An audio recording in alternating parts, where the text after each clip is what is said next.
जहर, जब भी आप ये वर्ड सुनते हो तो सबसे पहले आपके दिमाग में क्या आता है? ये या फिर ये? चलो छोड़ो, मैं आपसे एक सवाल पूछता हूँ। क्या लगता है आपको, ये सोशल मीडिया एप्लीकेशन फ्री हैं? मुझे नहीं लगता, क्योंकि अगर ये फ्री होते तो पिछले साल मेटा ने 117 बिलियन डॉलर्स का रेवेन्यू कैसे जनरेट किया और गूगल ने 256 बिलियन डॉलर्स का।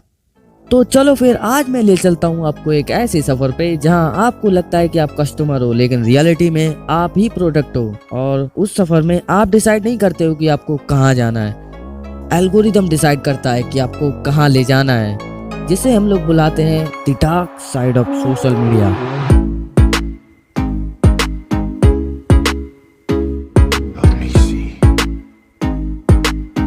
अच्छा, आपने कैम्ब्रिज एनालिटिका कंपनी का नाम सुना है? ऑब्वियसली नहीं सुना होगा। तो ये एक पॉलिटिकल कंसल्टिंग कंपनी थी। ये कोई पॉलिटिकल पार्टी नहीं थी, पर ये पॉलिटिकल पार्टीज को एडवाइस देती थी और उनके कैंपेन्स को चलाती थी। बेसिकली पार्टीज के एडवर्टाइजमेंट का ध्यान, मतलब किस ऑडियंस को किस टाइप के एड्स दिखाने हैं, वो यही कंपनी डिसाइड करती थी।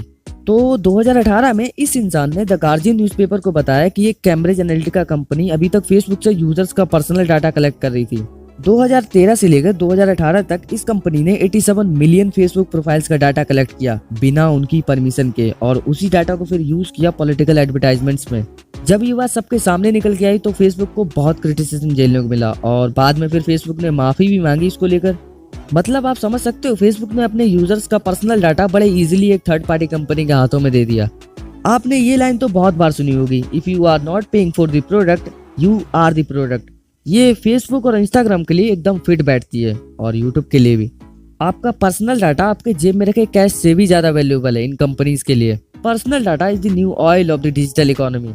हम इन कंपनीज के प्रोडक्ट्स यूज नहीं करते, बल्कि इन कंपनीज के लिए हम ही सबसे बड़े प्रोडक्ट हैं। ये हमारे डेटा को एडवर्टाइजर्स के साथ शेयर करके रुपए कमाती हैं। आप यकीन नहीं करोगे कि इंस्टाग्राम और फेसबुक का एल्गोरिदम कितनी बारीकी से आपकी एक्टिविटीज को हर टाइम ट्रैक करता रहता है। आपके स्क्रीन टचेस, आपका अटेंशन किस चीज पे सबसे पहले जा रहा है, आप किन चीजों में इंटरेस्टेड हो, ये सब एल्गोरिदम के पास स्टोर मिलेगा आपको। और इसी डाटा को यूज करके एल्गोरिदम आपको उन्हीं प्रोडक्ट्स के एड्स दिखाता है जो आपको पसंद है, आपका ध्यान खींचने के कैपेबल है। इसीलिए तो मेटा का 97% रेवेन्यू सिर्फ एडवर्टाइजमेंट से आता है, और सेम चीज गूगल के साथ भी है। और ये कोई इत्तेफाक नहीं है कि 2007 में जब मार्क जुकरबर्ग एक चीफ ऑपरेटिंग ऑफिसर को ढूंढ रहे थे तो उन्होंने किसी इंजीनियर या टेक्नोलॉजिस्ट को हायर नहीं किया, बल्कि एक वाइस प्रेसिडेंट को हायर किया जो कि एडवर्टाइजिंग सेल्स बैकग्राउंड से थी, शेरिल सैंडबर्ग, जिन्होंने गूगल में 6 साल काम किया एज अ वाइस प्रेसिडेंट। और ऐसी बात नहीं है कि एडवर्टाइजमेंट दिखा के फ्री में सर्विस देना कोई नया तरीका है। ये तरीका इन कंपनीज के आने से पहले से यूज होता आ रहा है। टेलीविजन में, न्यूज़पेपर में एड्स तो देखे ही होंगे आपने।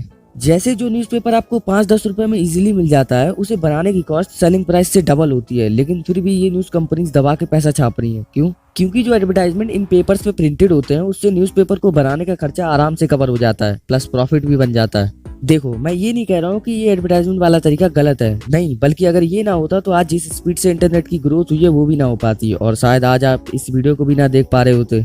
मेटा के पास करीब 2 बिलियन मंथली एक्टिव यूजर्स हैं, और हर एक यूजर से मेटा करीब $32 कमाता है। हाँ, एडवर्टाइजमेंट दिखा के ही कमाता है, लेकिन एक और चीज भी है जिसका रोल काफी बड़ा है इस मीडिया को टॉक्सिक बनाने में, और वो है एल्गोरिदम।